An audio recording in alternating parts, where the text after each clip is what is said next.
যুবক রুটি বিক্রেতা, সে রুটি বিক্রি করে, চুলার মধ্যে রুটি সেকে, সে যে সালাম দিল আসসালামু আলাইকুম, যুবক বলে ওয়ালাইকুম আসসালাম।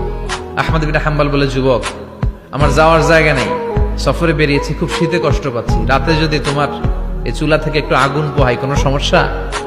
যুবক বলে, না না সমস্যা না, আহলান ওয়া সাহলান, খোশ আমদেদ, আসেন আসেন, আপনি আগুন পোহাইলে আমার সমস্যা কি? সুবহানাল্লাহ পড়েন।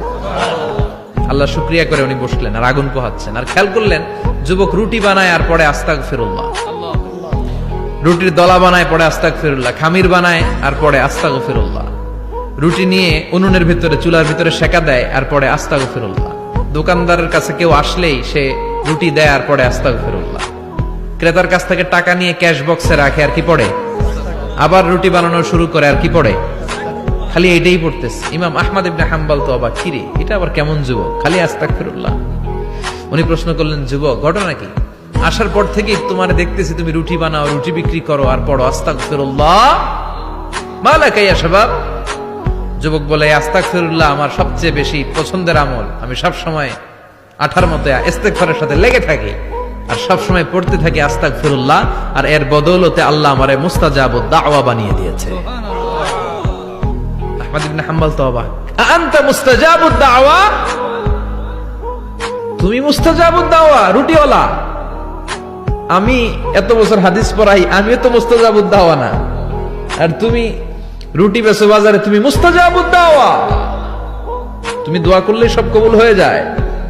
যুবক বলে, না আনা মুস্তাজাবুদ দাওয়া, আমি আমার জীবনে যত দোয়া করেছি কবুল করে নিয়েছে কে? সব দোয়া কবুল করে নিয়েছে আল্লাহ, একটা দোয়া ছাড়া। কয়টা? আহমদ ইবনে হাম্বলের কৌতূহল, কিউরিসিটি আরো বেড়ে গেল, কি সব দোয়া কবুল হয়েছে একটা দোয়া ছাড়া? মাযালিকা দুআ ইয়া শাব, কি সেই দোয়া?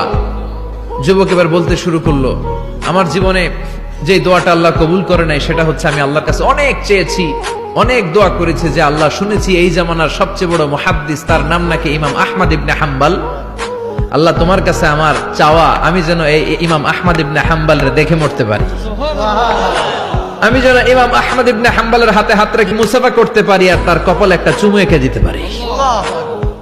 আহমদ ইবনে হাম্বল আবেগপ্রবণ হয়ে গেলেন, চোখের পানি ছেড়ে দিলেন, বললেন, যুবক তোমার এই দোয়াটাও কবুল হয়ে গিয়েছে।